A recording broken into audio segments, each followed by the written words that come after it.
away the tilter. The inside of Coates. Parker gets too heavily involved. And that's Whitehead and Coates.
Good evening, one and all, and welcome to the finale of the PowerMax Super Touring Championship, powered by VRRC. We've had tears and cheers, we've had thrills and spills, but it all comes down to this here at Brands Hatch. My name is Jack Oliphant. I'm joined alongside me in the virtual commentary booth, as per usual, by Dave Marshall. Dave, how the devil are you?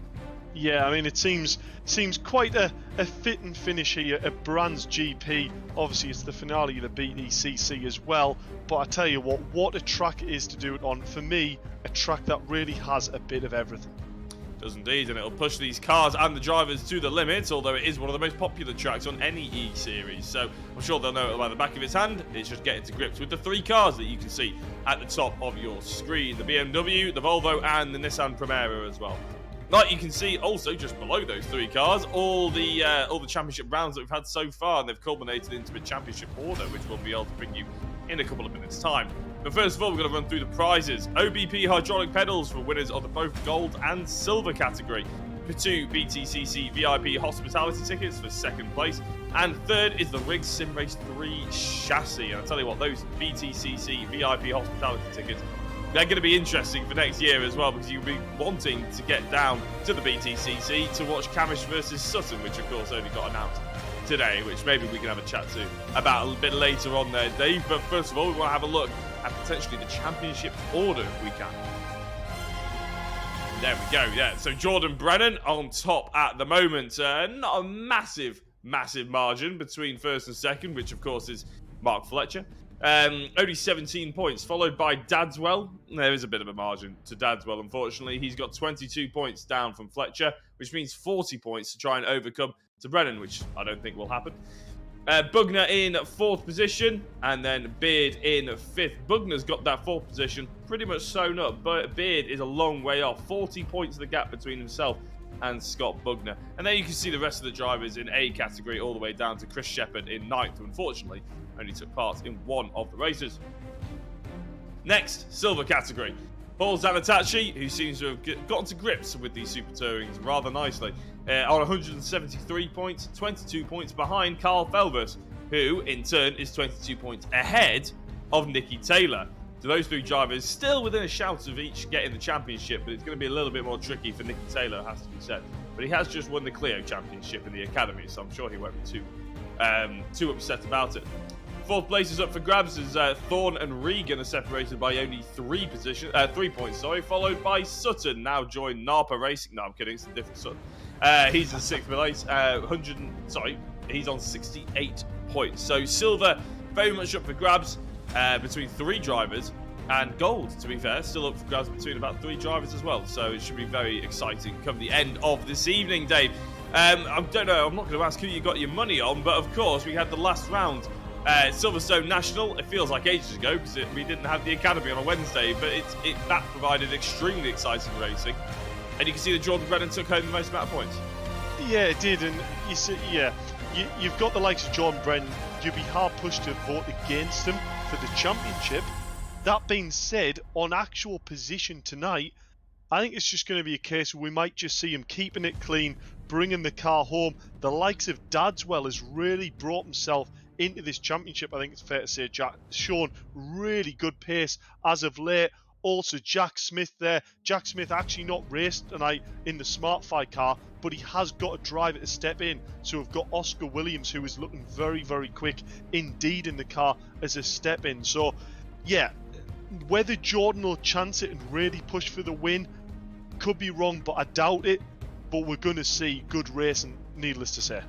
Yeah, and if you're looking at the driver of the day as well, it was Nicky Taylor last time out, although Nicky Taylor's not actually on any of these sheets, because of course we're looking at the silver category now. Brad Smith taking home the most amount of points, did a really good job. Robin Walters in second place, and Carl Felvers came home in third. So although Nicky Taylor getting driver of the round, that was of course for the entertainment that he provided in race 1 and race 2, even if it didn't quite go his way come the end of the evening. So we have a hot lap to be doing, and I believe we are going to be guided round the thrills and spills and the highs and lows of Brands Hatch GP. I was going to say Brands Hatch International, though. Brands Hatch GP by Dave Marshall.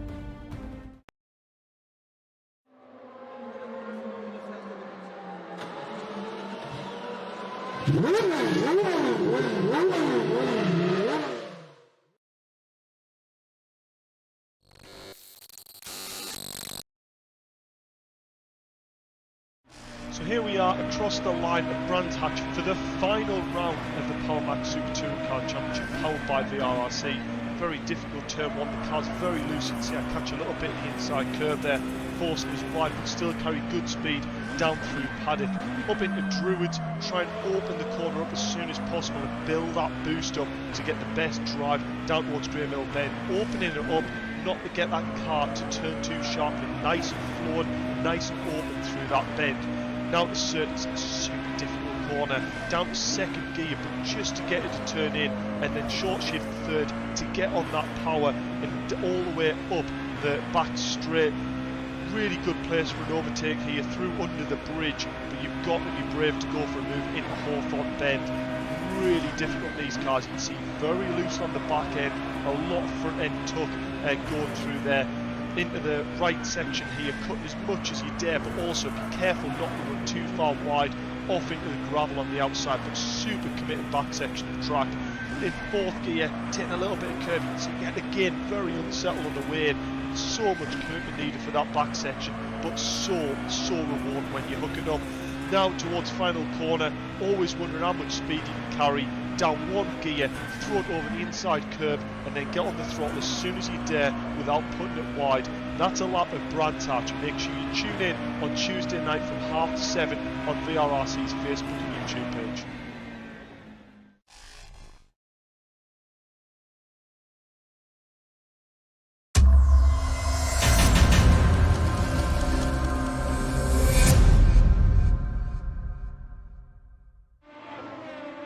And we are back in the room, and the drivers are progressively warming up on what looks like a very cold winter's day out there at Brands Hatch. I suppose slightly fitting for the time of year, although it's not really fitting for the weather that we're experiencing at the moment. It's sort of slightly mildly warm, to be honest, I'm thinking, at the moment. But it looks very frosty out there, and that could affect a little bit of tyre temperature and track temperature, Dave. Yeah. I mean, I think it's all visual. I could be wrong in saying that. That'd be good. I think it's all visual, but yes, it is very fitting. A little bit of a Christmassy theme here at Brands Hatch, but I tell you what a track this is. I cannot wait. You've got the fast section at the back there. If anyone goes for a move in that back section, I think you'll agree, Jack. It's one of them where it either goes right or it goes wrong very, very quickly. Yeah, you need to be decisive and have full trust in the other driver, don't you, really? And I know it's one of your favourite tracks, isn't it, Brands Hatch GP? It's very flowing, very fast. It's a lot of people's favourite track, to be honest. I've never really gelled with it as much as everybody else seems to have done. But it's certainly sort of, you're on the edge pretty much constantly, especially through like Hawthorne's this corner here, which the name always escapes me, but going down Dingle Dell and through Stirlings and everything like that, you're on the ragged edge, and those tyre walls are a lot closer than you think as soon as you touch the grass. Yeah, I mean, that is sort of 4th gear, 5th gear, very, very quick, about 100 and maybe 130 mile an hour. And all it takes is a slight overcorrection or dipping that back wheel into the grass as you turn in. And it goes from being relatively in control, I wasn't going to say totally in control, but relatively in control on the edge to a massive snap. And some of the crashes that in real life have happened there, I think there was a really big JCW crash there where a guy got, you know, loose on entry the corner, dipped the wheel in the grass, and then found himself opposite lock into the wall. And I think he rolled about 3 times. And yeah, horrific. But very, very good track. I just hope Paddock into Druids, it's a bit of a notorious combo for always creating a bit of early action. So let's hope we don't see any safety cars tonight. Yeah, and I've just been sent a photo actually by Tom of the track map. I knew it, I'd completely forgotten it. It was Westfield Bend, which of course, because I'm so used to saying Sheens and Sterling, Westfield doesn't really ever predict much, come up with much drama, to be honest. But it is still a very quick corner. But you mentioned Paddock Hill and Druids being a sort of section of the track that really does open up and offer itself to that sort of dramatic moments in all these races that we see at Brands Hatch. But it's also one of the most easy overtaking opportunities, as easy as it gets around here, because it's not the easiest, is it? I mean, the Indy circuit has its opportunities, but apart from that, you really need to be a lot quicker than the driver in front, and the driver in front can defend quite easily, as there's a late entry into the pit lane from Jordan Brennan, very fast. So realistically, the first 2 corners are where you'll see a lot of overtaking opportunities. Yeah, but the other problem with that is the rest of the drivers know that. So they tend to be slightly more defensive into turn 1, into turn 2. It's a really difficult track to try and gauge it. For me, my favourite overtaking opportunity is getting a driver slightly offline through that left-hand, as you've just seen Oscar go through there. Try and get them a little bit offline, set them up, and then get the run down that back straight, get in the slipstream, and then have the overtake done and dusted before the breaking point for the next corner. So that, for me, is where I like to do the overtakes around here. I like to try and set them up in turn 1 and turn 2, but never really think about going for the overtake there unless if the lever open, because also the amount of time you can lose by doing that to the pack behind is also not great as well. So yeah, very interesting, and we're going to see a lot of drivers being very creative, I think. Yeah, well, you've already mentioned, actually, you really have to sort of set these moves up 3 or 4 corners in advance, don't you? If you're going through this back GP circuit, you're just waiting for an opportunity or waiting for a driver to miss their apex by half a car length or something. And then, even if he does go through, say, Sheens, half a car length off, that doesn't mean you'll overtake them through Sterling. It doesn't even mean you'll overtake them through Clark's, the last corner. You'll probably end up going past them on Paddock Hill, but you just got in their head, and they know they're under a little bit of pressure, and that sort of turns to sort of cracking under pressure, I suppose. So it's going to be interesting how they all deal with that. Dadswell currently leading the way in a very good lap at 28.038, a lot quicker than second place man Robin Walters, who actually is on a purple lap time. He's on purple sector 1. As he goes through the back section now, we'll see what he can produce through sector 2. In fact, I think there are only 2 sectors in this entire track. I was under the impression there'd be 3, being the fact that it's the GP loop. But as they go through Sterling's, misses the apex just a touch, but runs nicely, keeps it nice and controlled. No corrective oversteer, no sort of second bite to the cherry. A couple of gears down into Clark, kisses the apex nicely there actually, and gets a really good run. This could be a very clean lap by Robin Walters, who was qualifying in the top 5 last time out, maybe the top 3. And in fact, he's gone pole position provisionally for now as he goes wide at Paddock Hill Bend, but that doesn't matter too much because he's already completed a flying lap, 0.03 of a second quicker than Tom Dadswell.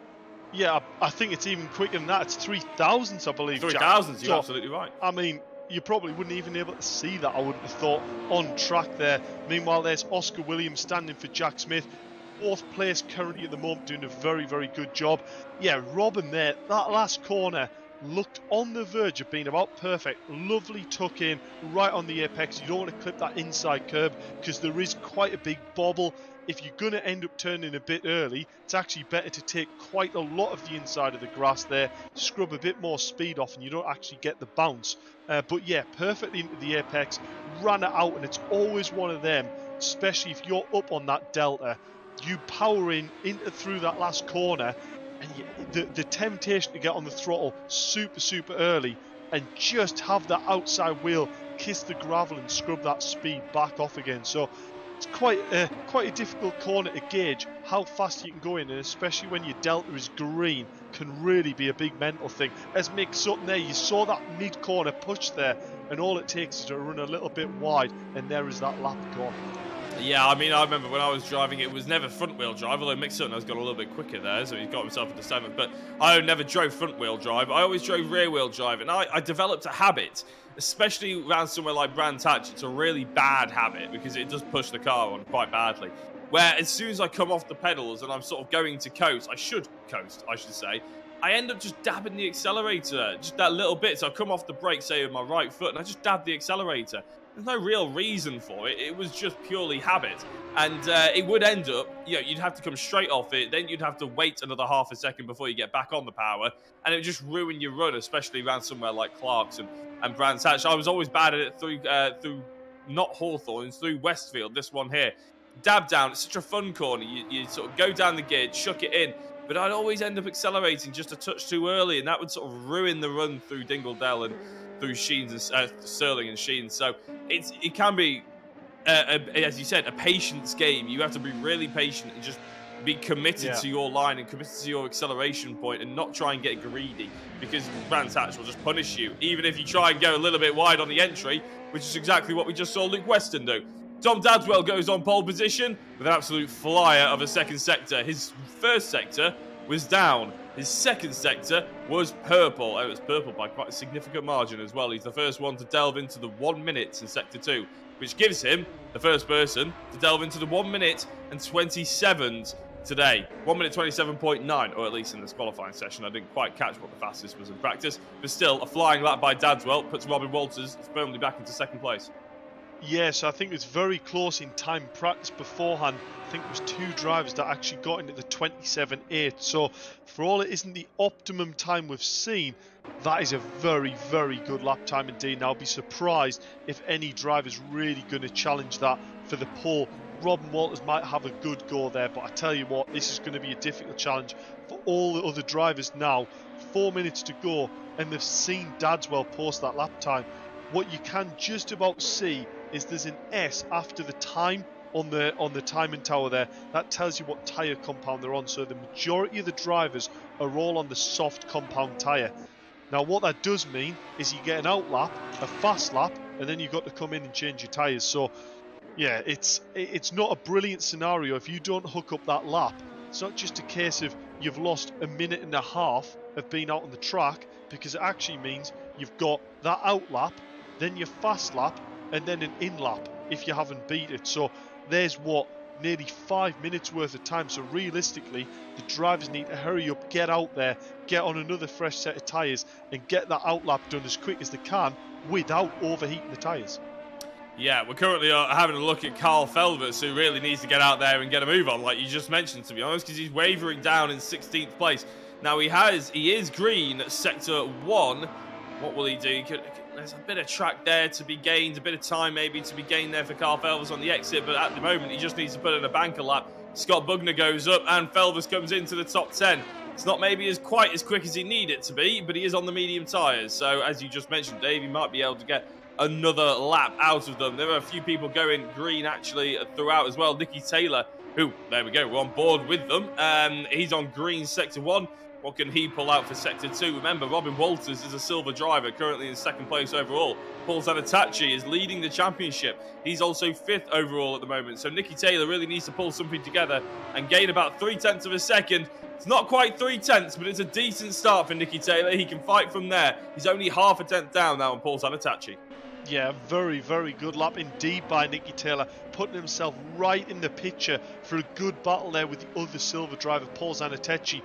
Crucially, Mark Fletcher, a little bit off where he needs to be, sat there in P8 currently, whereas meanwhile his teammate Dadswell, who is P3 in the championship, is up to first place. So actually that could be quite a big point swing regarding the championship. Brennan, I would say, is sitting about where he needs to sit. Obviously Jack Smith, or Oscar Williams in the car, should I say, isn't a massive threat for the championship, so he won't be thinking of that too heavily. Obviously, Paul Zanettacci there in 5th place is in silver class. So actually, Brennan's probably sat there thinking, there's not really much more I need to be doing here because I'm currently P3 at the moment in the standings. Yeah, well, P2 if you're talking about the gold, the people who matter in the gold standings, I suppose, as well. But Dadswell is currently P1 of everyone, and he is on a purple Sector 1. He runs a little bit wide through Hawthorne. That might scupper his run through the rest of the GP loop. Oscar Williams as well. He's on green Sector 1 as well, so Dadswell replying strong here. Zanettacci just went green Sector 2, but not enough to lift him above Jordan Brennan as Williams goes green on both sectors. Green lap, but it's not quick enough to overtake Robin Walters, although he's really not that far away anymore. Only, about 100th away from Robin Walters. Still in 3rd place, crucially, though. No movements no move of the positions. Tom Dadswell, though, let's have a look. How could he get on? He's gone through Clark Curve, he's hugging the GP wall, even the pit wall even, and he comes across the line. I don't think it's an improvement. Actually, no, it is an improvement at 27.876. So it is an improvement. So all of a sudden, that half a tenth that he was leading everyone from is now a 10th and a half.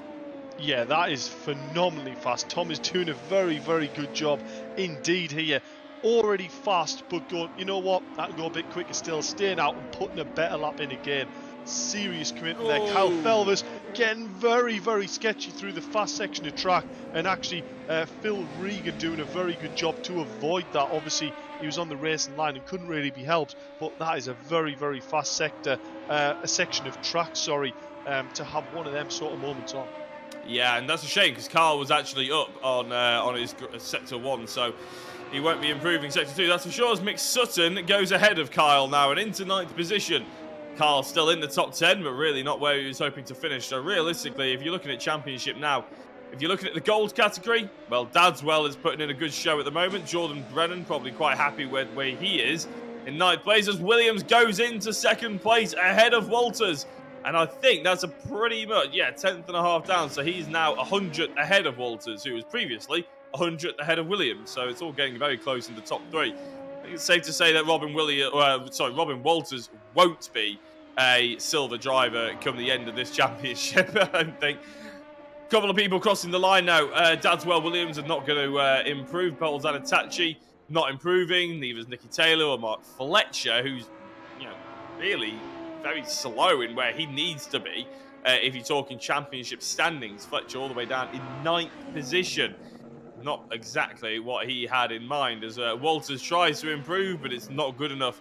So it's going to be P3 for him unless the likes of Ashley Beard or Scott Bugner can improve. And they haven't shown in practice or qualifying that they've got a 28 in them. So we'll have a quick peek. But before we get into any of that, it's probably worth having a chat to our pole position man, Dave, because I don't think anybody else out there, as Brad Smith smashes into a couple of walls, is going to be overtaking them.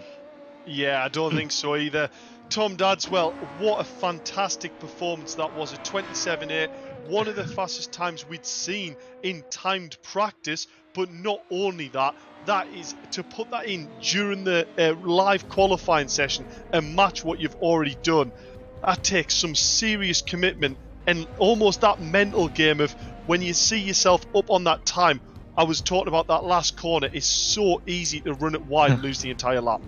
Yeah. That last corner, I was a 10th and a half up on my previous lap. I still lost about half a tenth going around it just because I was looking at the delta, not where I was supposed to be going. I'm surprised I got that lap together. I've been trying all day to just nail qualifying. Well, I think it's fair to say that is exactly what you've done. You have nailed qualifying. Obviously, that's looking very good. Your teammate Mark Fletcher, who is currently P2 in the championship, obviously down in 9th place in qualifying. So, you know, point haul wise, looking very, very strong here in race 1. I've got to say though, we were on board with you for a good few corners there, and it just seemed like you had such good flow in the car, really linking the corners up, especially in that back section. Yeah, I love this track. In every game I've ever played, it's probably one of my favourite tracks. So just, I know where I need to go, what I need to do, and just manage to do it. And you're probably not going to want to curse yourself here, but obviously you're on pole, But regarding actually racing Brands Hatch, we were discussing really quite a difficult track to get overtaken done. So obviously you'll be hoping you get a good start and you clear off up the road. But regarding the actual racing, really difficult track to actually spot any sort of moves, isn't it? Yes, it is. It's going to be dives into turn 1 and probably the hairpin. I think maybe last corner if you're feeling brave, but everywhere else it's a bit risky. Well, we'll let you get your head down, get yourself ready for the race start, but huge congratulations, Tom, on putting an absolutely fantastic lap together there in qualifying, and best of luck going into race 1. Thank you. And that was Tom Dadswell having a chat to Dave Marshall about obviously his pole position time and his thoughts on the race 1 coming up. But before we get into race 1 or any nonsense like that, we're going to get into the advert and have for one last time this year, have a look at what our sponsors have to say.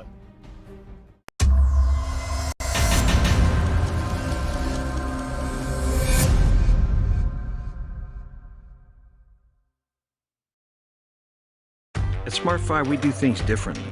It starts with our 100% buyback guarantee. When you buy SmartFi token on the Smart Portal and hold it for a year or more, we'll buy back your token at the price you paid for any reason under the sun. You can borrow cash with our collateralized crypto loans or earn up to 13% interest on your holdings. SmartFi unleashes the true potential of cryptocurrencies, and there are so many reasons now more than ever to get involved.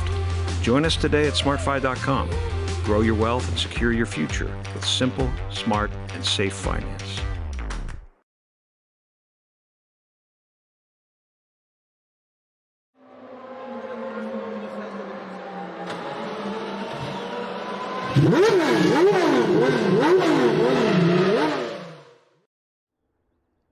And we're back. You can see a whole grid full of cars as well for the Super Touring Championship. Last round tonight, of course. The last VRRC event of 2021, and of course the last broadcast of 2021 as well for us. And we've got some big plans for 2022. We've already announced them on our socials, but we'll talk through them a little bit more as we go through the evening. But to be honest, Dave, I don't think that these guys are going to let us talk about anything because they often produce the most exciting racing we see here. They do indeed, and yeah, as you say, a lot of exciting stuff coming up in January and February. Yeah. If I'm truly honest, wish I was racing a bit myself, but we're in the comms box yet again, Jack, and yeah, can't wait for it, if I'm honest. Really exciting stuff. It absolutely is. And hello to everybody in the YouTube chat as well. I've seen quite a few people jump in and wish people luck, one of which is Jack Smith. Jack and Dave, Oscar will get the job done, but Jack Smith, if you're here watching, then why aren't you here racing? That's the big question. Why don't both of you enter? You can have a Smart 5 fight for the championship, maybe in the MX-5 next time round. But first of all, Dave, predictions. You got about 15, 20 seconds to give us your predictions into T1 and then the race. Dadswell's going to go defensive up the inside. Oscar's going to open the corner up, get the tuck back, and then have an inside move up to Druids. Oh, there we go. Heard it here first. And through the rest of the race, who do you think's coming out on top? Honestly, you'd be a hard bet to guess against Dadswell. Dadswell is looking very, very quick here at night. He is indeed. And of course, all Jordan Brennan needs to do is keep it clean, keep it squeaky, and he'll be champion after pretty much the first race if he keeps it in 4th place. But we have lights on, we have engine notes rising, and that means for the penultimate time this year, we are racing in the Power Max Super Touring Championship, and it's a good start by Dadswell, but I think that's a terrible start by potentially Jordan Brennan. On the inside, he's dropped all the way down to pretty much last place. That could be wrong. That might not be Jordan Brennan. It might be Scott Bugner. I'll have to have a quick look. No, Jordan Brennan is actually in 3rd place. And it's Phil Regan, potentially. I'm not sure who that was dropping in. But Oscar Williams goes for the race lead. And potentially, Dave, what you predicting was absolutely right. Tom Dadswell now in 2nd place with Jordan Brennan in 3rd, having to fight. A little bit further back is Paul Zanettacci leading the rest of the field, including Scott Bugner, Nicky Taylor. Mark Fletcher still wandering around in 7th position, not really where he needs to be. As Oscar Williams gets a potential, actually he's now slotted into 2nd place as Dadswell goes up the inside through Surtees. That might allow Jordan Brennan to get in on the mix, which I'm sure he probably doesn't really want to do, but he doesn't want to get attacked by Paul Zanettacci and have these two fight in front of him and hold them up as Dadswell looks to go defensive, but that's just to fight off Oscar Williams. And look at Brennan getting the overspeed through Hawthorns. And that's Scott Bugner of the racing circuit on the outside of Hawthorns. He's going to have to try and rejoin safely, which he just about does. Well done to himself. but 9th place is not where he was hoping he'd finish up the little lap. To be honest, I don't think it will be. It might be 10th. Yeah, a really difficult corner that once the back end starts to go. That is a really sketchy moment. Robin Walters was the driver off the line. Looked to me like he really just didn't hook up that clutch point, lost his clutch and then bogged the car and just went absolutely backwards from there. I tell you what, I wish I could predict races as well when I'm actually driving in them. I think I about absolutely nailed that call. Happened exactly like I said. You're absolutely right, but I think there's still moves going up ahead. But we're looking right now at Mark Fletcher versus Nicky Taylor, who obviously are two drivers that like to get their elbows out. And that is Oscar Williams getting overtaken by Zanettacci. And I think maybe he just went wide a little bit. We saw him go through 2x2 with Brennan, and that is Thorpe going off the outside of the corner as well. That's unfortunate for him, but Zanettacci now being overtaken by Williams once again, and here comes Mark Fletcher to overtake Zanettacci, who unfortunately, after just being forced basically to overtake one driver, is about to lose 3 places. Nicky Taylor's gone through, and Carl Felvis has jumped out of pretty much nowhere to put his name into the hat for 7th position.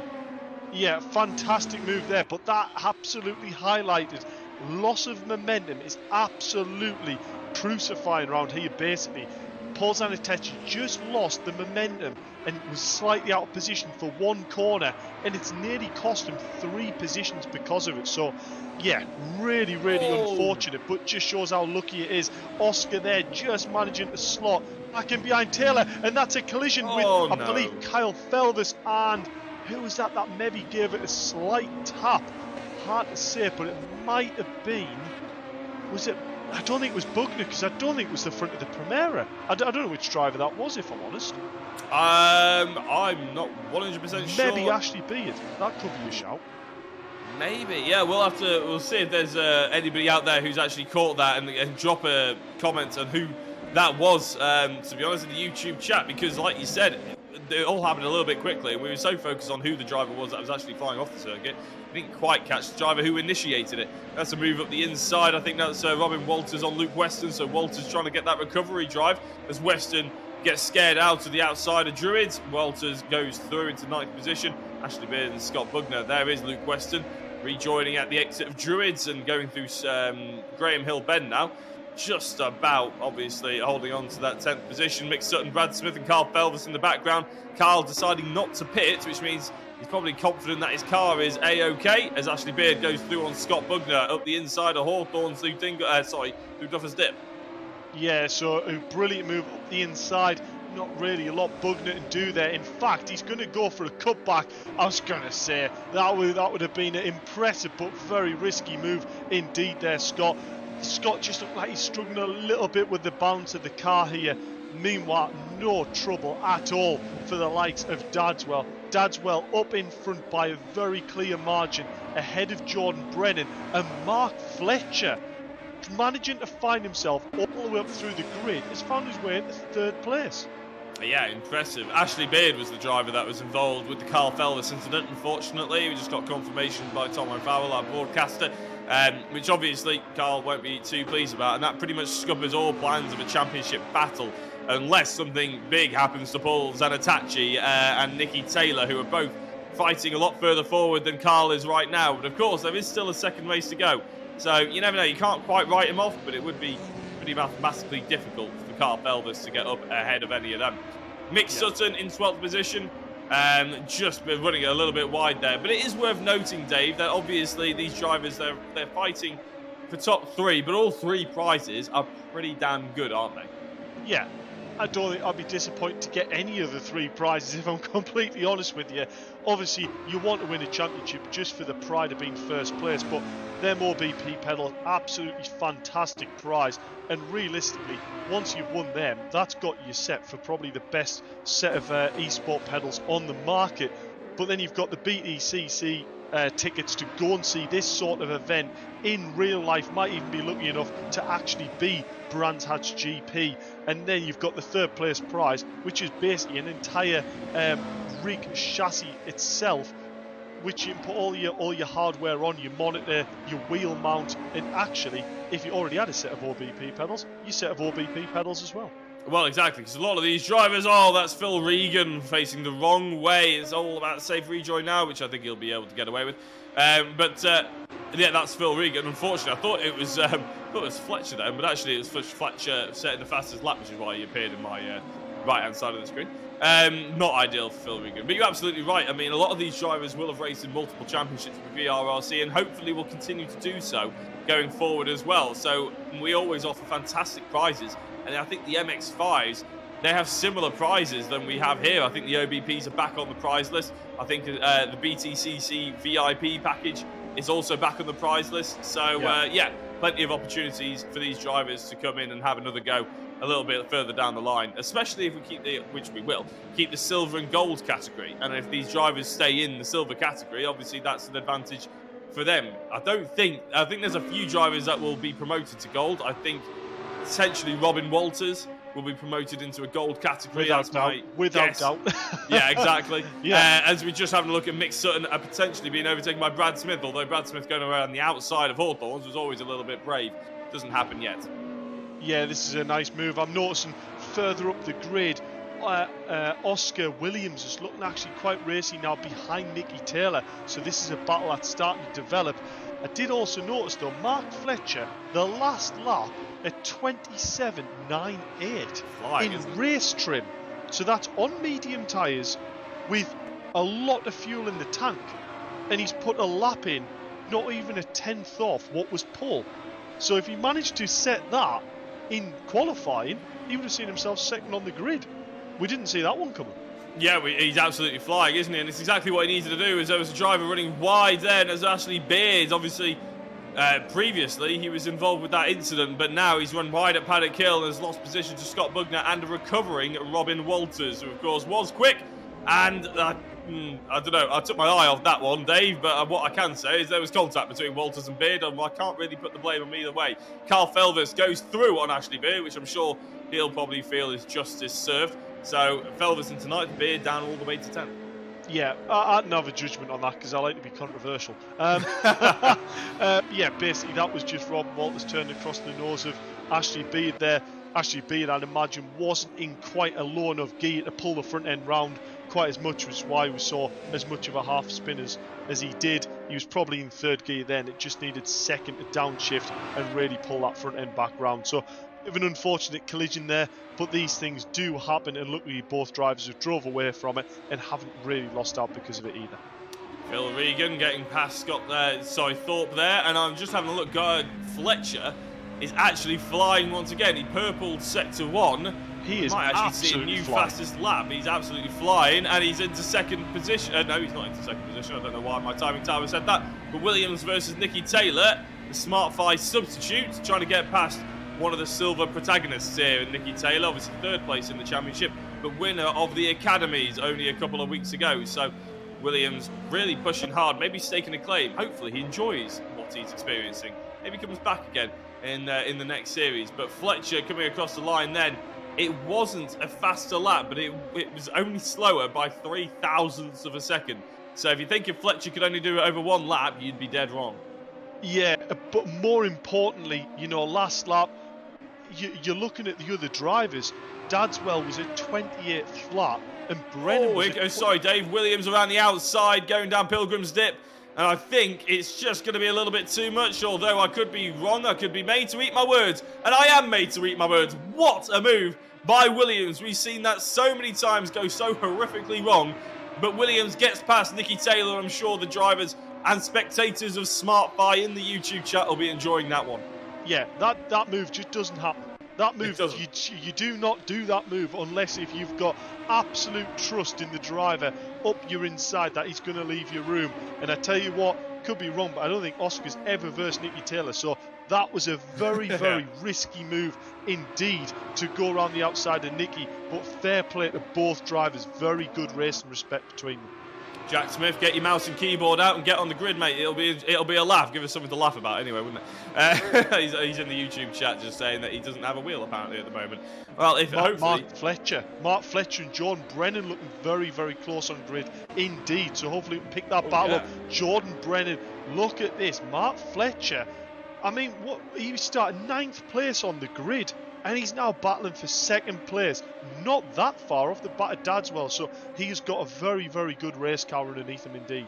Yeah, he's flying, isn't he? He's on the medium tyres. There are a small handful of people towards that sort of semi-high mid-pack, 5th down to maybe 12th position, that are on the hards, going for a slightly different compound. One driver, I think Ashley Beard, potentially, on the softs. So a couple of drivers going for different compounds of tyres. Obviously, that'll serve them better in different stages of the race. Those on the hard compounds will probably be hoping that it serves them from now on, pretty much, or from the last 5 minutes.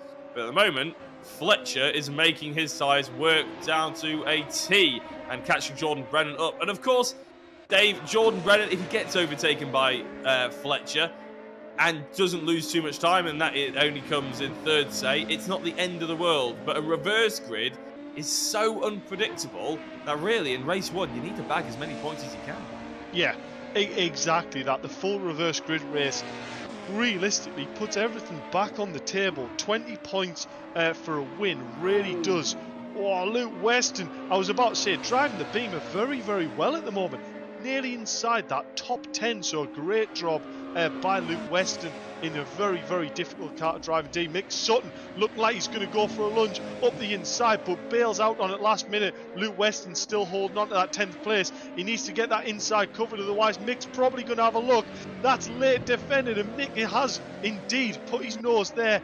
Fair move from far enough back, but well done Mick Sutton up to 11th place. Brad Smith now, will he go for a move possibly onto the back of Luke Weston here? Looking like he's pretty racy as well, dare I say. Yeah, it's pretty much the definition of setting the move up there about 4 corners in advance, isn't it? Which is pretty much what you need to do at Brands Hatch. You need to just keep putting the driver off their racing line, off the apexes, out of braking zones, in the hope that maybe eventually you'll be able to get your nose fully alongside them. And even then, when you do that, around Brands Hatch, there's always an opportunity of carrying the momentum with the other drivers, so you still need to be fending it off. Often you can take, around the Brands Hatch Indy circuit, you can take an entire lap just to get one move done, which obviously ruins your momentum. But one driver who hasn't ruined any momentum, and with 6.5 minutes to go, is loving life right now, is Tom Dadswell. He said it was his favourite circuit. He said he knows it very well. He's proving that here. It's not just qualifying pace he's got, Dave, it's race pace. Yeah, he's got a bit of race pace, hasn't he, indeed? But still, see, he's got race pace. Fletcher is absolutely flying. Fletcher is the guy who's got the car underneath him in race trim. As you said before, Brennan here is probably just going, you know what, I want to try and hold as many points as I can, but if Fletcher even puts his nose up the inside, if I was Brennan, just bail on the move, let Fletcher get through, keep on the back of him in case he makes a mistake. But this at the moment is Brennan's championship to lose, and all he has to do is bank some really good safe points and the championship will be his. Yeah, remember, 17 points the gap between Fletcher and Brennan, and Fletcher is looking to just try and eke his way through and just sort of chip away at it slightly over the next 5 minutes or so. I suppose what would be ideal for Fletcher would be that maybe, although obviously hopefully no contact whatsoever, but maybe Fletcher forces Brennan into a position and a situation where Brennan runs wide and loses an awful lot of momentum. Then the likes of Williams and Nicky Taylor and Paul Zanettacci can maybe start having a go at him. But equally, the last thing we want to do is orchestrate that using contact. So the nicer thing to do would be that we have a nice clean race for the next 5 minutes and 10 seconds. And even if they finish like this, it still all be clean. As Brennan moves to the outside early, he's not worried about defending into paddock hill at all. Fletcher maybe just left his car a little bit more on the inside to give Brennan something to think about. But Brennan's confident in his braking zones. He's confident in his racing lines. He's confident that he can retain the second place quite comfortably. And if Fletcher wants to go through, he's going to have to do something special. Yeah, but I tell you what, oh, and that's unfortunate to see. Luke Weston there, that looks like that's going into the last corner. Not sure whether that was contact or whether that was just to the tricky BMW spinning up the back end and losing the back end there, meaning a spin. Meanwhile, Kyle Felvis having a really good battle here with Ashley Beard. Ashley Beard's found himself on the inside of Graham Hill Bend again, but you saw throwing a lot of brake there into the apex, slowing the car, just meaning Felvis got the run round the outside. Great race and respect there. Ashley Beard, I imagine, on them softs will really be struggling now for a bit of traction. We will indeed, and I've just been trying to figure out a little bit of the point situation, but we'll bring that in a couple of minutes' time, maybe in between or at the end of this race. But effectively, let's say that Fletcher does get past Brennan. That means that Fletcher will then be 15 points behind Brennan. And if you come, basically, what will have to happen in a second race for Fletcher to have any hope in trying to take the title away from Brennan would have to basically DNF or come right at the back of the field, and then Fletcher would have to make all his way up through the field and come third or better, effectively second or first, really. Obviously, if you take away the fastest lap points and all that sort of thing, which at the moment Fletcher has, to be fair to him. But realistically, it's a huge mountain to climb, and even though there was only about a quarter of a car space in between the apex and Brennan's car, Fletcher is trying to fill it. He is not going down without a fight. He isn't indeed. But yeah, as you say, it is a long shot for Brennan realistically.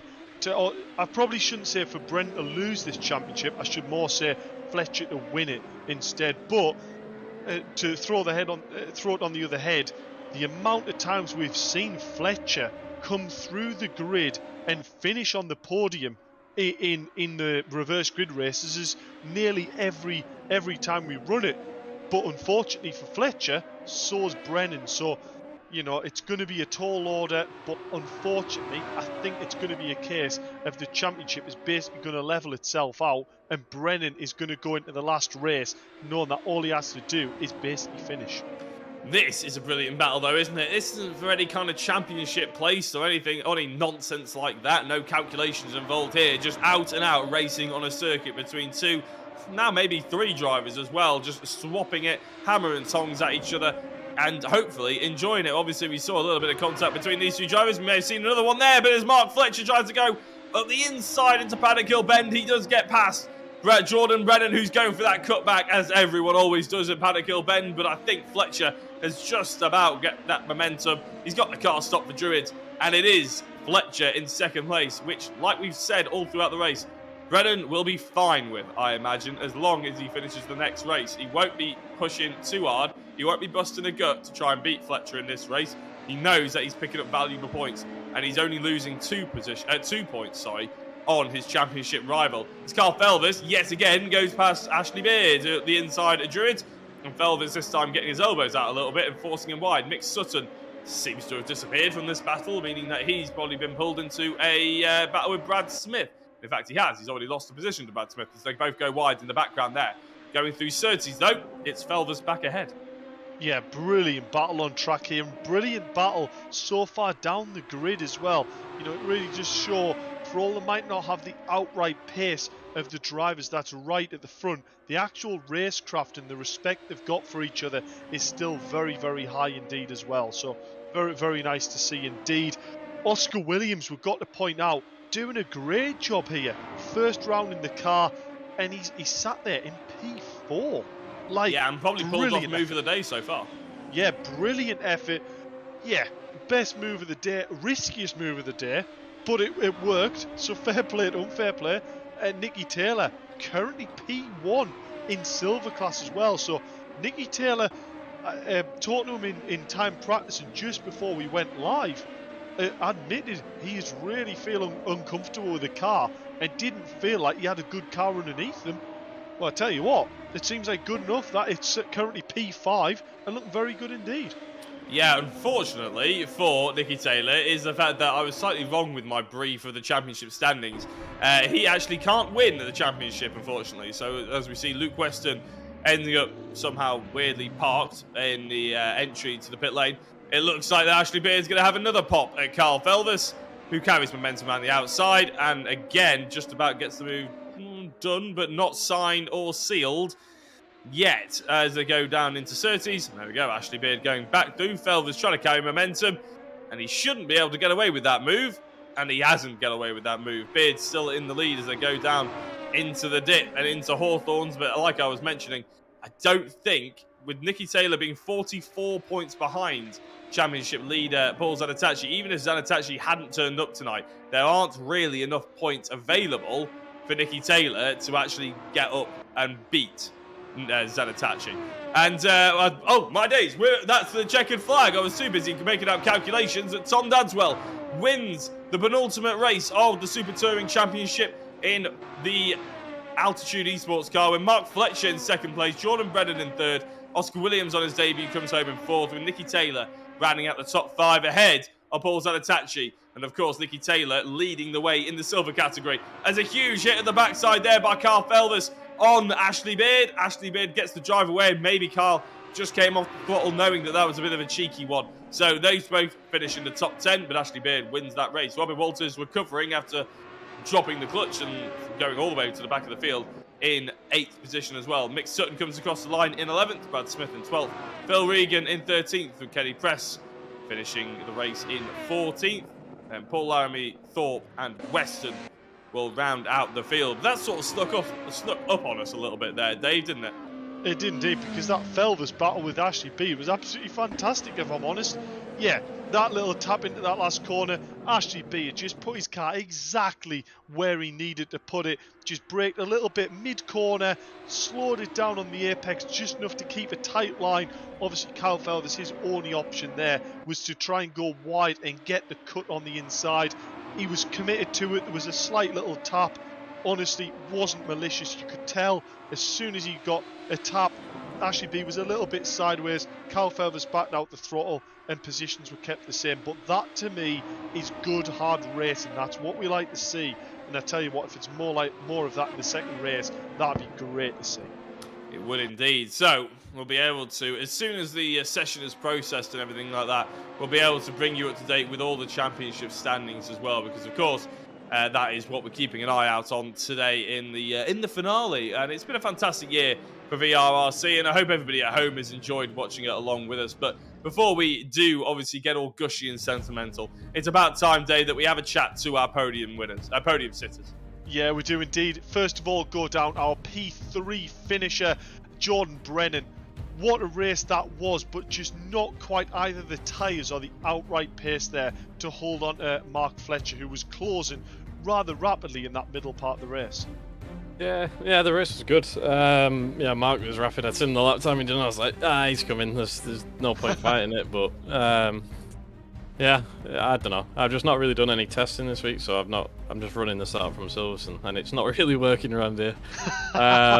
So I'm just gonna make a few changes for this next race and see if it helps. But yeah, I just can't get the front end to work around here.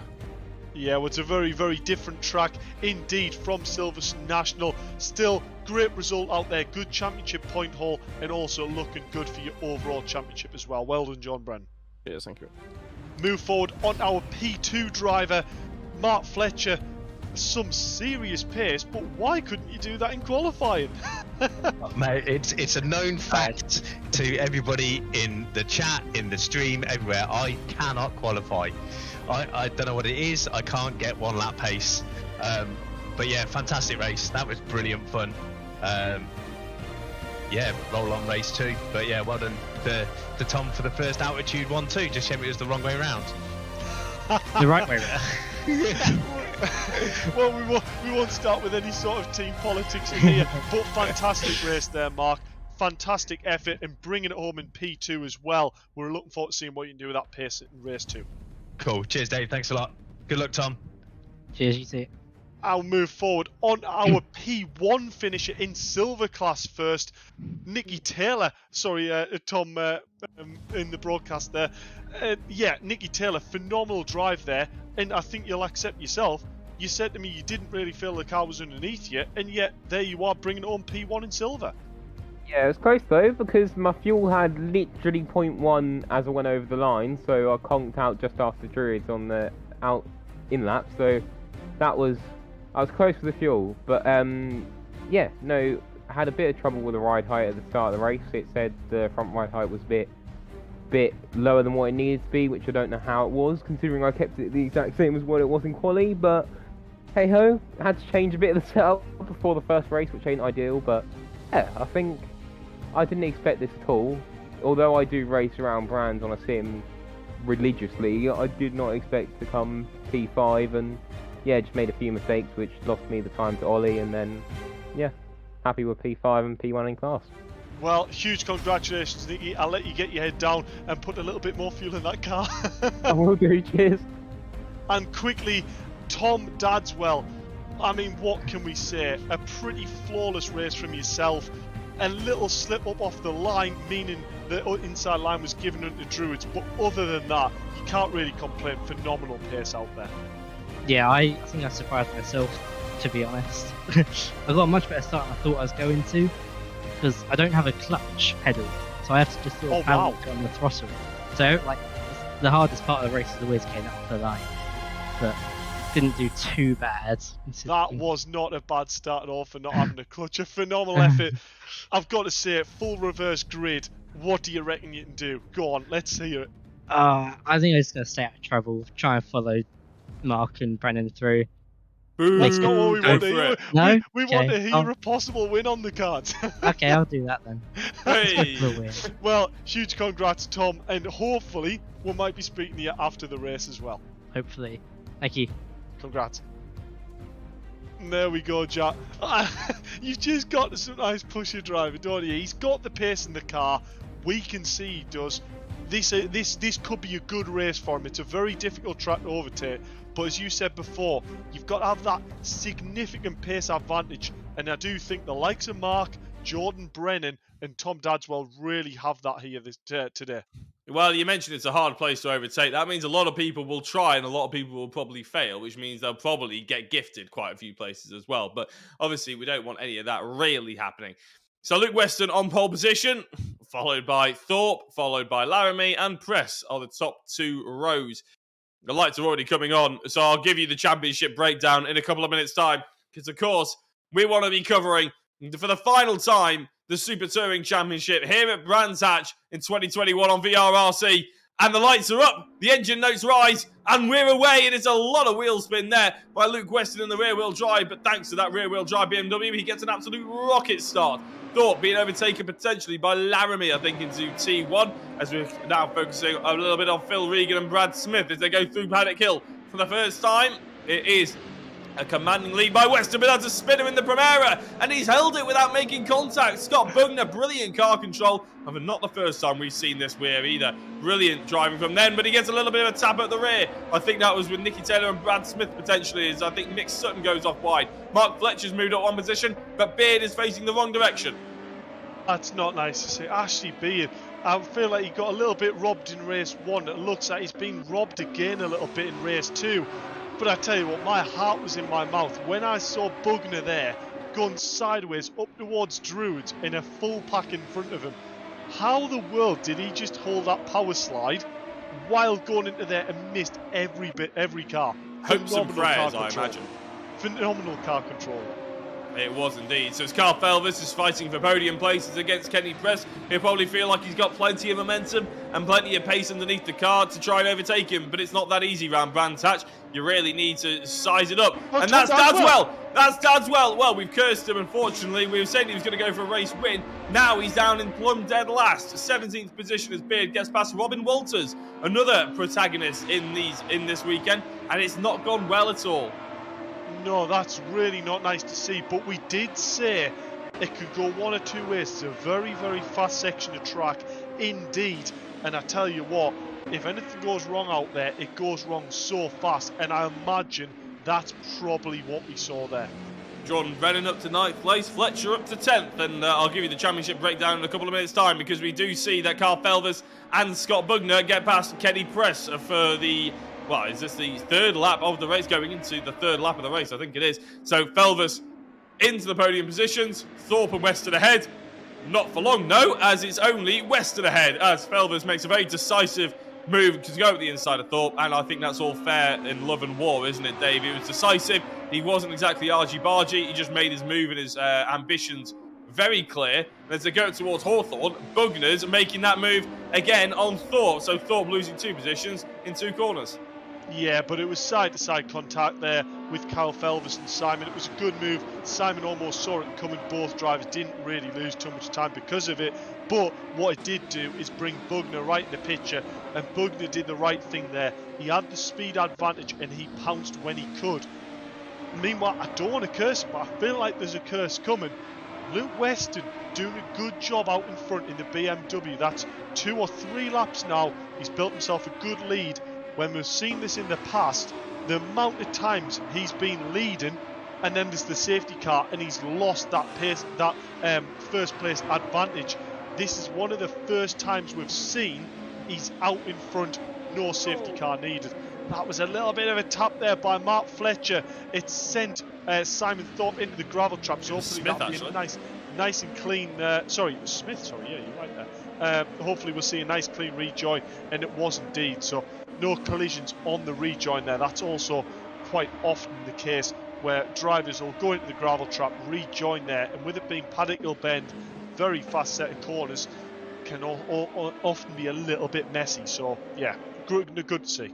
Weston in the race lead, but he was attempted overtake by Carl Felvis, which has actually allowed Scott Bugner to overtake not just Felvis, but potentially Weston as well going into Hawthorns. And I think this will hold both of them up, and this will allow Felvis to have another sniff at the cake. And I think that's so. Bugner going into the lead as they go through Westfield for the fourth time even. And there's a spin, and Luke Weston, you can blame Dave Marshall because he was a commentator's curse this time round. Weston, unfortunately, flies into the Armco on the right-hand side, and that's absolutely gutted to see because although Dave, there may have been a commentator's curse, he was driving very, very well.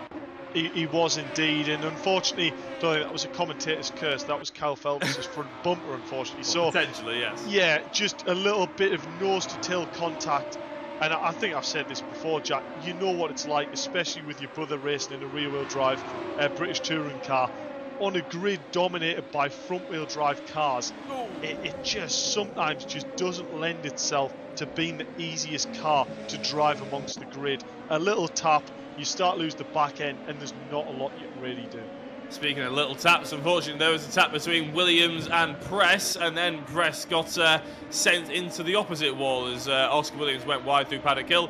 Press went onto the inside of Paddock Hill and now has actually ended up in the pit lane and probably retired the car as Paul Laramie is attacking Ashley Beard, not where Beard wanted to be at all, I'm sure, and neither probably where Dadswell wanted to be. Now there is a big name at 14th position. Nicky Taylor, although we'll have a look in a minute because Oscar Williams is trying to get past on Phil Regan, and I think it's going to be a rinse and repeat of the outside move that he did in the first race. Not quite as dramatic because he got the move done before he even hit the braking zone, but still good driving by Williams. But as I said before, that's a bit of a slide on the rear end. Dave, what I wanted to mention before though, Nicky Taylor all the way down in 14th, and that's pretty big news because Carl Felvis in second place will mean that Felvis is pretty much going to hang on to those 2 BTCC tickets, and Nicky Taylor will have to have that Sim Race 5 chassis because there's pretty much no chance at Nicky getting enough points to overtake Felvis, even if Felvis drops back down to about 10th or 11th or 12th. Yeah, I think that basically means it's done and dusted. Felvis just needs to keep this on track here at the moment. I think even if Kyle Felvis dropped down to 14th or Nicky Taylor stayed where he is, nothing would actually change. The championship would still finish the way it is. So, yeah, I don't actually know what happened to Nicky Taylor there because he seemed like he was right in the points, didn't see any sort of collisions, but yet his name just appeared down to 14th place. So, let's hope it wasn't the collision that took him out there. But yeah, down in 14th place, and he's doing what he can do to try and crawl it back. Tom Dadswell getting past Ashley Beard further back as well. You can see Tom Dadswell nearly up into the top 10. Also, let's think about driver of the day, Jack. Regarding driver of the day, got a few drivers on my cards if I'm honest. There's a few drivers. Tom Dadswell has to be up there. Tom doing a great job out there with the speed in the car. Obviously very unfortunate at the start of the race, but needless to say he's bringing himself back into it. Bugner also a very, very good job. A good race 1 for him. Fantastic car control at the start of race 2. Managing to avoid all the cars, whether that was luck, I think that was definitely car control for me. Controlling that drift, making sure he kept the front end out of the pack, very good job, and sat there in second place fighting for the win. So also a driver on the card to me as well, very good drive indeed. Yeah, and he's currently leading this race ahead of Felvers. Brad Smith just behind him. Mark Fletcher, another potential shout for driver today, actually, as well, realistically, because obviously he's absolutely flying. Qualifying didn't go his way, but since then, he's done nothing but do great things, to be honest. He's quickest yet again with another fastest lap in this race. He got fastest lap in the previous race and made his way up to second. He's got all the way from second last up to fourth. And you never know, he could be probably making it one better. It's going to be a hard one to pick today. And we'll obviously have to have your input on the YouTube chat as well. Please do let us know who you're thinking. As Felvers crawling all over the back, and Scott Bugner in that Primera, looking like it's so slammed in the back end, but thanks to that body kit, it's definitely trying to be as wide as possible at the moment, because it looks like here goes Fletcher around the outside of Smith. That's not happening just yet. Bugner defending hard into Westfield. Felvers trying to go around the outside, allowing the gap to open for Smith, who I think is more intent on holding Fletcher behind than he is attacking Felvers.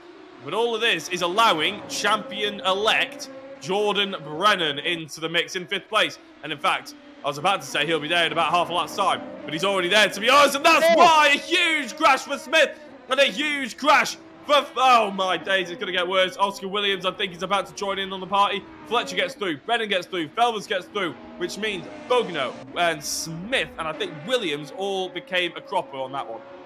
Yeah, that is not what we like to see at all. A very, very fast corner, and obviously the crash happened on the exit. There's not really much a driver that's gone through that corner could have done there. You can't really react to it any faster than the drivers did. There's a few drivers there that's really going to miss out. There's Oscar Williams in the pits. That'll be severe front end damage, the same as Brad Smith. I would have thought these cars are very tough cookies, but I tell you what, that was a severe hit. Brennan and Fletcher, just like race 1, I could be wrong, I did call it that Fletcher might see himself back on the podium again, and we are in for a treat here. Brennan, Fletcher, 1st and 2nd place in the championship. Let's see what these drivers have got. Yeah, exactly that, and I think, as we mentioned, Brennan's going to have a serious off if he's got any sort of, if Fletcher's got any chance at potentially taking this race victory, taking this championship. But Brennan around the outside of Fletcher, and a little bit of a drift to the rear end. There's no intentions of going quietly, as they say. And I think this is what you like to see. This is a champion's drive, isn't it, Dave? One who'll take the fight right to the end, even though there's potential on the line for it to be a bit of an upset. He wants to take the race victory. He's not satisfied with taking the championship victory on a technicality or just by playing it safe. He wants to show that he is the man. He wants to show that he can have a good race as well and get his elbows out. And that's exactly what he's doing here. This is Thorpe versus Weston. Weston just ahead of him. And another little brilliant battle towards the sort of higher end of the midfield, shall we say.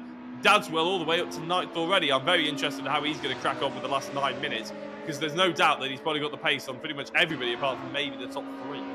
Yeah, I mean, the thing for Dadswell for me, dominant in qualifying, what a lap he put in.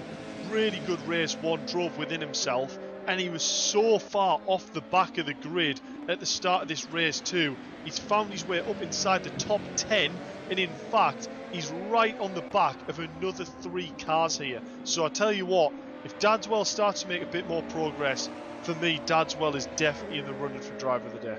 Well, that's the that would probably be my requirement. I want to see some more carving through the field. We've seen Fletcher do it in race 1 from 9th.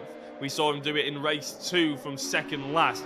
What we're seeing now is Dadswell potentially from last place all the way up, and then actually ended up being span out, and now he's having to do it with even less time. And for me, if he pulls this move off, it's going to be one of the moves of the day as well, and I think he's just about done it. And I think, although he went off the circuit, and some might argue that he had a little bit of an off-track advantage there, if he didn't go off-track, then Thorpe was touching him wide and spinning that back end round. So I think that's an absolutely fair as you like, brilliant move from Tom Dadswell. It's not just the SmartFi cars that can go around the outside of Hawthorne. Dadswell is showing that. The Altitude Esports are getting their elbows out as well. Yeah, I nearly called that the Oscar move, if I'm honest. It wouldn't be a bad one. He's going around the outside again here, but this time with Luke Weston around Clark Curve. Another area where you just think that's not possible. Especially a rear-wheel drive of Weston as well. Should have good traction out of Clark. Oh, so this is going to bring me on to point number 2. Oh. So Dadswell, obviously up into P7. In fact, Phil Regan's gone wide. He's going to have P6. He's going to have P6 with 7 minutes left of the race. Dadswell from stone dead last to 6th place. What a drive. Brilliant effort, Dadswell. Meanwhile, just when you brought up about the BMW, you said we might bring up British touring cars. Obviously, Sutton's gone to Motorbase. I'm just going to throw this out there. Sutton back in front wheel drive. Obviously, the big unique selling point of him in the rear wheel drive was he could put his car in places the front wheel drive couldn't. Now we're going to see him in front wheel drive. There's no ballast. There's push to pass. Is that going to be a real hindrance for Sutton? Luke Weston there was a prime example of when the throttle could have been used to get up the inside of a front wheel drive, but obviously just not quite the confidence there. But back to the point, what we're going to see from Sutton. I mean, I'm not entirely sure, to be honest. I've heard... You know what I'm saying though, right? Yeah, I completely understand what you're saying, and to be honest, I heard that Sutton was moving a couple of months ago, and but the plan that I heard wasn't the plan that seems to have come into fruition. So it will be very interesting. Ashley Beard going past Scott Thorpe there. It will be very interesting, and obviously Dan Cam as well, being a teammate. I'm interested to know how that dynamic's going to work, because they're two #1 drivers, aren't they? They're two drivers that you think they're not going to really settle for being #2 in any way. As soon as... I'm sure they'd be polite enough to sort of act in the team's best interest, but I'm just not entirely sure that one would help the other in the championship. Could be wrong, because they're both very nice people, and I've spoken to them both, and they are, as I said, very, very nice. But when you get that helmet on, it's a different sense, and the likes of Sutton and Camish, they're killers once they get the helmet on as well, aren't they? So, yeah, I think team orders are going to be a little bit of a weird dynamic next year for those two, but I am very, very interested to see how it's going to get on. I'm also interested to see who's going to fill that West Surrey Racing seat. I don't actually know yet who's replacing Tom, to be honest. So I'm actually quite interested to see on that as well. And obviously Sicily, they'll have had another year developing the BMW. I know one of the drivers that's going to be in there. I can't say on air, obviously, because it hasn't been released. But I'm very interested to see how that sort of develops and if Sicily can really pull forward. Because obviously they're a customer car, essentially. It's a bit like BTC racing to the Honda Yuasa as a customer car to BMW, essentially. So I'm going to be interested to see if that development continues and if they can get a bit stronger in this season as well. Because the BMW is a quick car, as is any saloon-based machine here in the touring car. So, yeah, I'm very much looking forward to seeing it, even though, obviously, I might not be as involved as I was last season. Ashley Beard getting past Luke Weston. Yeah, so that there was another prime time example when the BMW could have just been on the power a little earlier to get the undercut under that front wheel drive. But you've got to have the confidence in that chassis, in that platform to do it. And if Luke Weston doesn't feel he's got the grip in the car, then it's obviously not as easy as what I'm saying to do it. It's a very, very difficult job to do. Fletcher, maybe not with quite the pace that we'd seen him in race 1. I think it's fair to say. No. Brennan's just eked it out a little bit, started to gap Fletcher a little bit. Oh, there's a huge slide from Brennan, and then an even bigger one from Fletcher. So, very impressive. Go back to the BCC chat. We won't hinder on this too much. But, oh, Kyle Felvis! Oh, Felvis! Going on the outside of Westfield. A huge crash in the background. And I tell you what, can he bring the car home? This is absolutely crucial that he gets this car and it isn't too badly damaged. All he needs to do is finish this race ahead of Taylor, and that second place will be his. Yeah, and Taylor, where is he? He's currently now in 11th position, so that's going to be very interesting. I mean, that car's crabbing. He's coming into the pits. Felvis is coming into the pits, and this is big news, really. I don't know how long it's going to take to be able to get it repaired. This isn't iRacing. He won't have a fast repair. I'm not entirely sure how the pit lane strategy works, Dave. Can you fill us in? Will he be able to get back out in time, or does it depend on how much damage he has? Well, Nicky Taylor is just coming into the last corner now. So here's Nicky Taylor. We're able to tell where Felvis is based on the pits. Let's have a look now. There's Felvis exiting the pits on turn 1. I tell you what, it doesn't happen very often, but Felvis has absolutely nailed a pit stop. Looking at that, was that luck? Did he know where Taylor was on track? But he's managed to go in, repair his car, come out, and he is in absolute prime position now just to bring that car home. Wow, yeah, he's lucky. Yeah, that's all he needs to do as well, isn't it? He just needs to get the car into a state where he could get out there and rotate for the next 2.5 minutes. Because the only way that Taylor was really going to overtake him is if Felvers ended up just DNFing completely. And even then, he would still come technically 14th. I think he would score 0 points if he DNFs, to be fair. But Nicky Taylor's not scoring that many points himself either. So, yeah, difficult one there for Nicky. But Kyle, as you said, sort of getting away with it somewhat. But at the moment, we have to talk about Jordan Brennan, as I think that is Paul Laramie just going off the outside. Jordan Brennan, champion-elect, unless there's a massive contact here, which I don't think there will be, because Fletcher will probably get a penalty for it if there was. But champion-elect Jordan Brennan, he's been pretty unstoppable this year. Well, this 6 weeks anyway, Dave, hasn't he? The first 2 rounds particularly, he was absolutely flying. And Altitude Esports seemed to be fighting amongst themselves for second place. When we got to Snetterton, things started to change. Fletcher started to get a little bit of pace behind him. Smith then came in at Oldham Park and got a little bit of pace. Dadswell obviously here as well.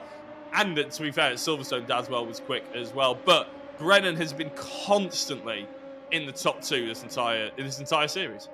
Yeah, so I think for me, it looked like a bit of a case of Brennan had the car underneath him from the off, really. A good setup in the car, came out, good pace.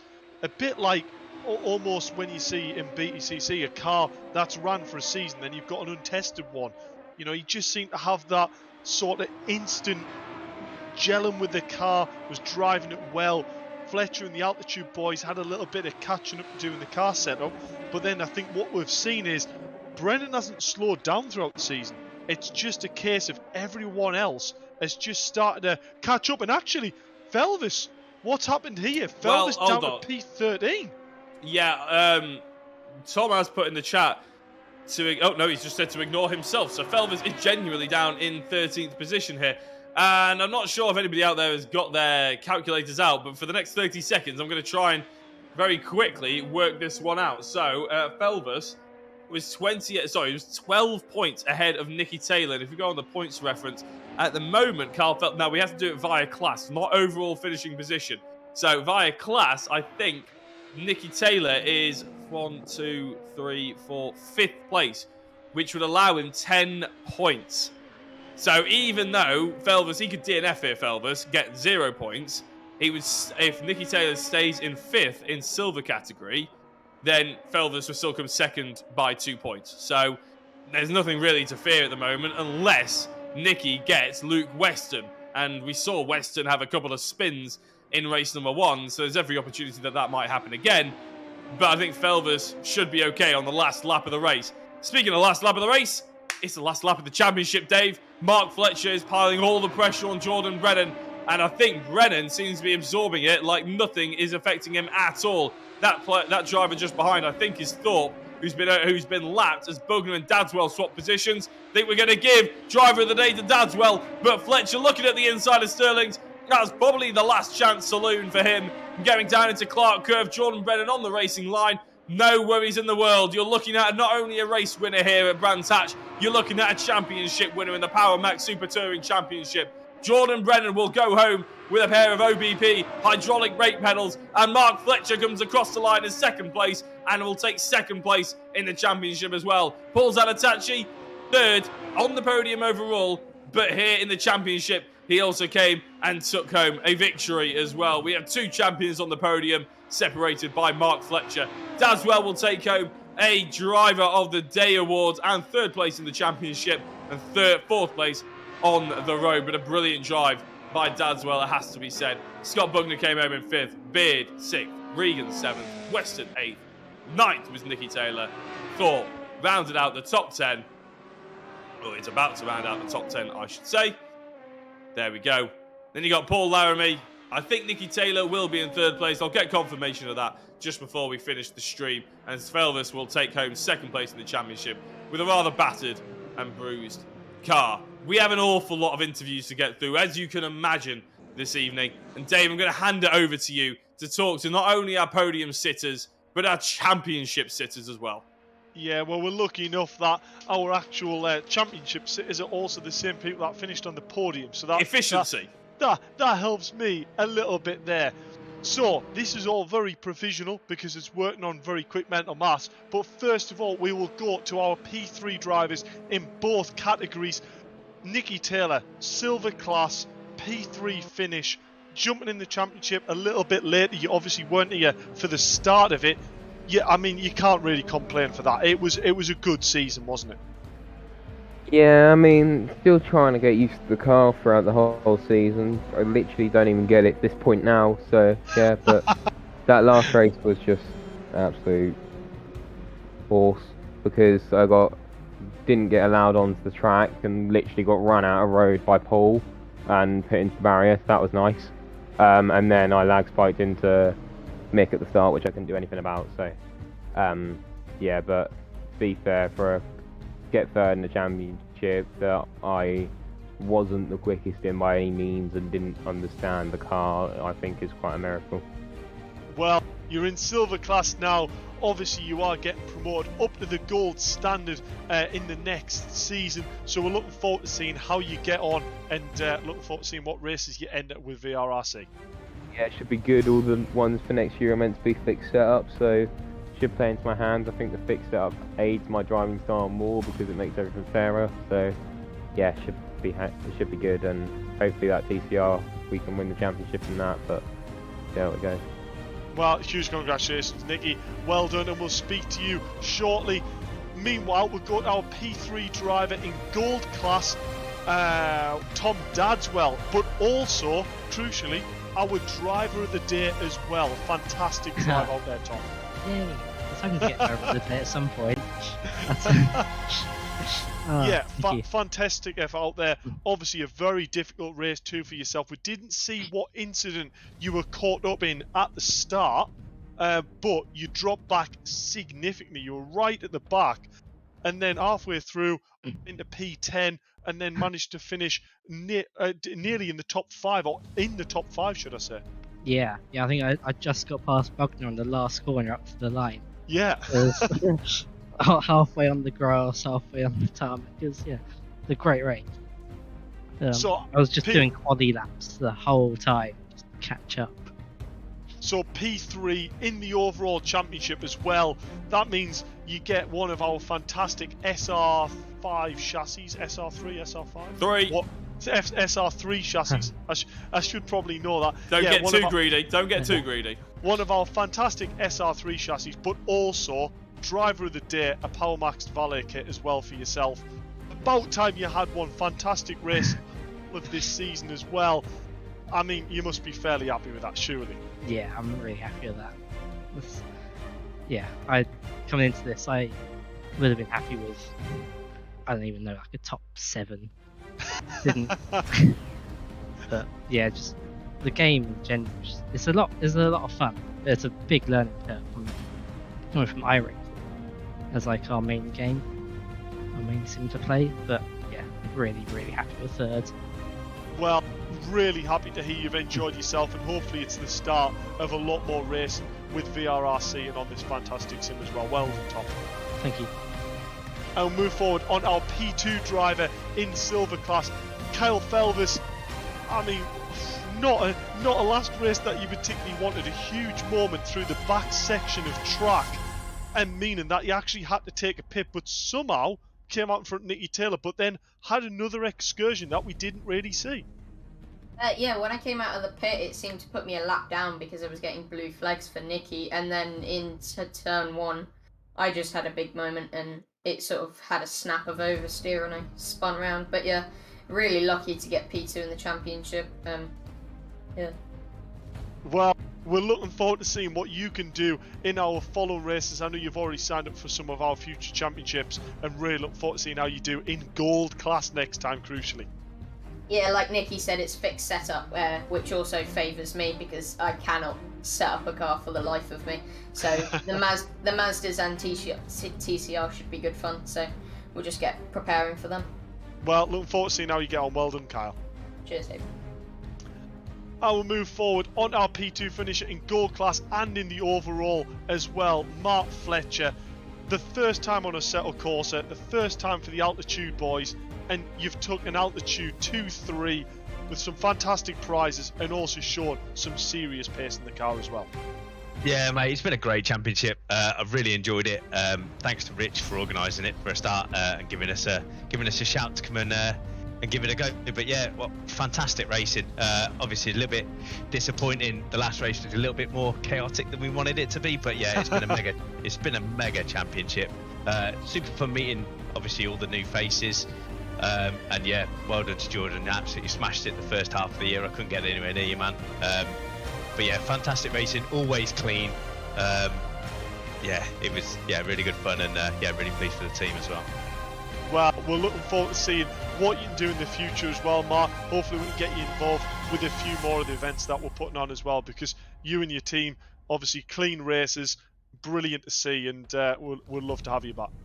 Yeah, brilliant. Thanks a lot, Dave. And thanks to everybody at Altitude for just helping out, and Phil for doing all the liveries that look amazing. Yeah, they do indeed, and it made our job, I think Jack would agree, a lot easier for spotting which cars were which as well. Cheers, Dave. Thanks a lot. Appreciate it.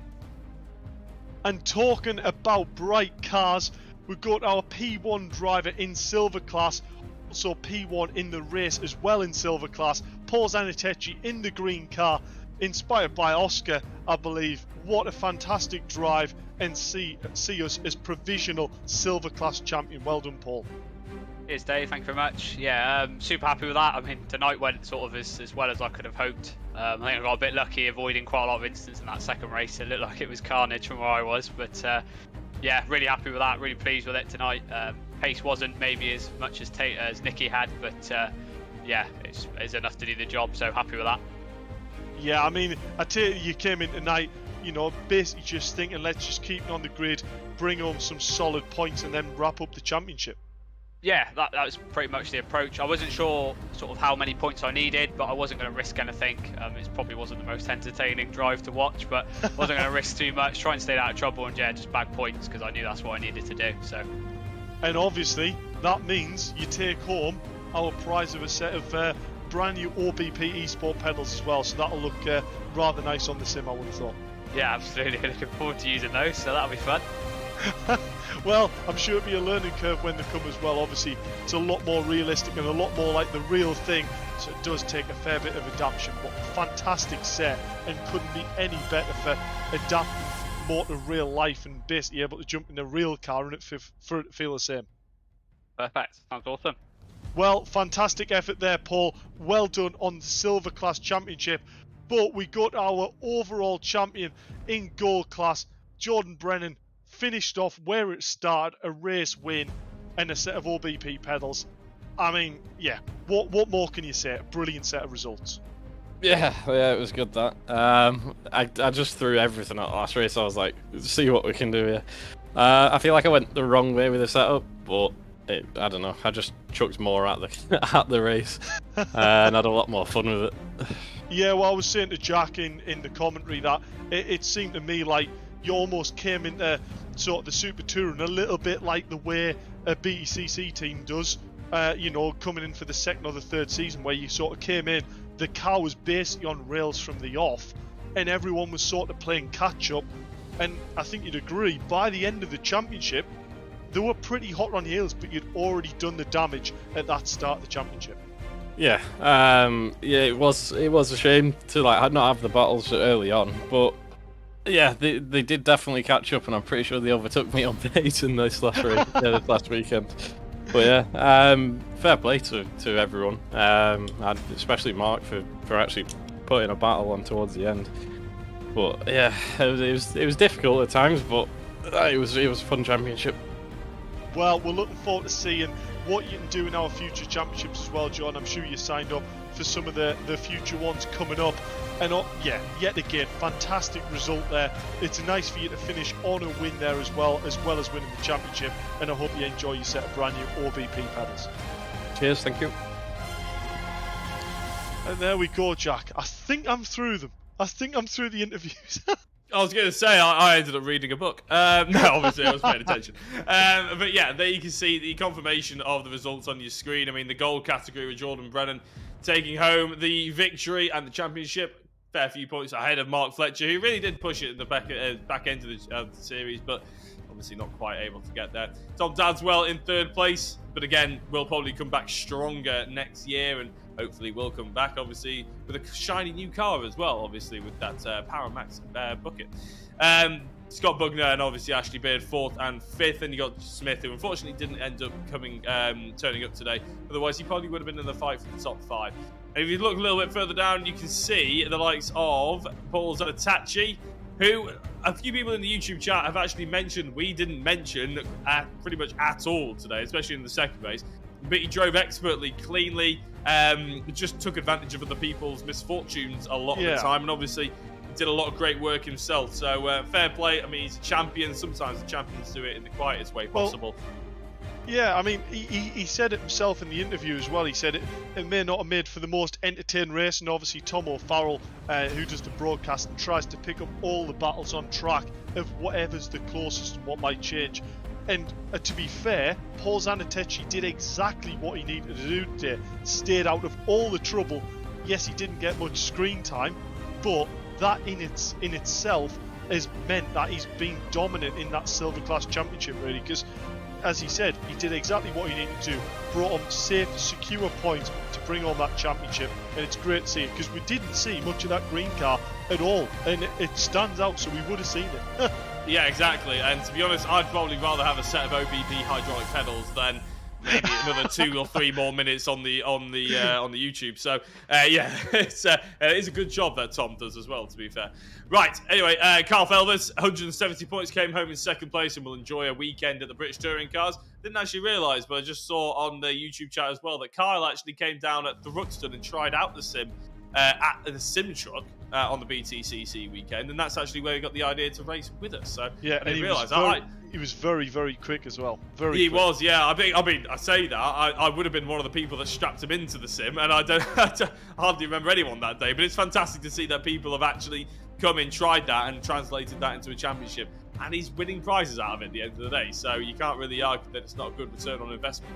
Nicky Taylor taking home that 3rd place as well. Obviously, brilliant driving by him, and the rest of the silvers as well. We've had a lot more retention in the silver category than we did in the gold, and we thank them for their sort of commitment to the championship, and obviously it wouldn't be the same without all of the drivers who have taken part in the championship. So fingers crossed you'll be back for the MX-5 and the TCR, which are next month. Speaking of which, we'll probably have to have a quick look at some of the advertisements. There we go. MX-5 Cup fixed setup, as a number of our drivers have mentioned. Obviously, a fair few drivers from the silver category will be promoted into the gold, thanks to the fact that they have been very, very quick. And in the MX-5's rear-wheel drives, low engine, it's going to be a bit more of an equaliser, especially with that fixed setup. You can also see that we're going on holiday next year. Boris is lifting the lockdown, at least in the sim world. Anyway, Laguna Seca, Vallelunga, Red Bull Ring and Virginia Full Racecourse are amongst the tracks on the 6-week calendar, as well as Donington and Brands Hatch, just because they're awesome, and why not? So that should be a fantastic series, and obviously there's the TCR as well that will be, we've mentioned a couple of times. There we go, the Touring Car Trophy. It's not actually the TCR, we're not actually supposed to be calling it the TCR, apologies about that, but it's a Touring Car Trophy, obviously backed with Maximum Motorsport, Maximum Networks and Maximum Motorsport. Also fixed setup, and we'll have a lot of the drivers from the Real World Touring Car Trophy that have just signed deals with Alpha Live and to be broadcast on Free Sports on TV as well, joining in for the action as well. So if you want to get involved in that, the sign-ups are pretty much nearly full. So if you want to get involved, you have to be quick about it. Make sure you're sending us a message on the Discord, which the link can be found down below in the description. And a massively brilliant circuits of choices as well. A lot of them we've already been to in the past couple of weeks. So if you've been racing this series or indeed in the Academy, then you want to be racing on this series as well, because it looks like it's going to be awesome. Also gold and silver categories. Dave, I think that's all about the 2 championships, but of course there's plenty more going on in VRRC. Yeah, so just on screen there you can see what else you can be getting involved in. If you go to our Discord, get involved with VRRC. And a quick point out as well, that TCT Championship, it is nearly full. Don't miss out on it, because first place prize is a test in a fully fledged TCR car, which is a serious bit of kit. And for the entry cost of that championship, it is not a lot at all, hence why a lot of the positions are already filled up. So if that sounds like a bit of you and you want to get involved, get signed up. Send us either a message on Facebook or join our Discord chat and get involved that way. We will be happy to have you in. Yeah, can you imagine Carl Felder's getting a test of the TCR? He's gone from just trying out a sim at Thruxton about 6 months ago to then strapping himself into a TCR machine. I don't think Adrian will be very happy about it. What are the 380 brake? I think they are nearly 400 horsepower. Like they are. Isn't he like 14 or something? Seriously irresponsible, but let's just try it anyway. It'd be funny. Right, there's also obviously dirt rally competitions going through. Forza Horizon sort of club events. It's more of a social stuff for the Forza Horizon. Anybody who wants to get involved and just have a little bit of a casual cruise. And obviously the Assetto Corsa, we had the championships we've already mentioned, the time attacks, and the fun races on a Sunday night. And on the Assetto Corsa Competizione, the weekly endurance races as well. I'm not entirely sure which day they're on anymore, Dave. They were Thursday. on Thursday. Thursday, yeah. It is still a Thursday. There we go. So plenty of things going on VRRC.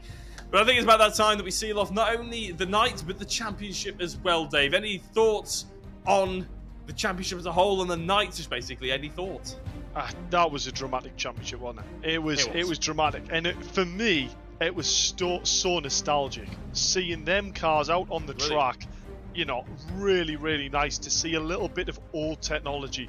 Obviously, a lot of the sims and a lot of the racing you see these days, it's all the latest stuff because it's all about progression. But sometimes it's nice just to go back to the classics and hearing that 5-cylinder scream. It's going to be a shame to see them go. Yeah, it is a bit shocking that the fact that Carl Felbers wasn't even born when that car was up. Yeah, it's just stupid, isn't it? It makes you feel so old. But I hope everybody else enjoyed it as well. And as you said, that throwback almost to those kinds of cars. And now they're on a highly accurate sim as well. I mean, previously you could have raced on them on TOCA Race Driver 1 or something like that on the PlayStation 1, but to have it on a highly detailed sim is a bit different. Yeah, it is exactly. But as I say, lots of good championships coming up, so if this is part of you and you want to get involved, make sure you go to our Discord channel. It's easy to find either through the website or the Facebook page, just Virtual Reality Racing Club. Get involved in the community, and then you're not too late to get signed up for our January event. So yeah, make sure you get involved. Absolutely. But it's about that time that we sign it off. So my name has been Jack Oliphant. I've been joined alongside me by Dave Marshall, and a special mention to our broadcaster Tom O'Farrell, who silently does all the brilliant work. Not only is he bringing us the latest cameras and the adverts when we ask for it, the championships when we ask for it, he's also calculating all this stuff in the background and keeping an eye on the incident points as well, like that, and just bringing us information that we can use on the broadcast. So a big shout out to him. And of course, Rich, who runs VRRC, runs the championships along with you, Dave, but obviously is sort of the driving force in that. A big thank you to him. And a massive thank you, well done, to all of the drivers that have taken part in the Super Touring Championship and everybody who's come down to support them. Whether you've liked, subscribed, followed, shared, just commented, or sat there silently judging us, it's been a pleasure being your host for the last 6 weeks. We can't wait to do it for 2022 as well, because of course, this is the end of the 2021 broadcast, and it's been an absolute pleasure to be involved with the VRRC community, and hopefully it'll continue to grow next year. As I mentioned before, my name's Jack Oliphant. I've been joined by Dave Marshall, and it's about that time we say goodnight. So we'll see you in January. Have a Merry Christmas and a Happy New Year. Good night.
between the two of them. The inside of coats. Mark gets too heavily involved. And that's Whitehead and Coates.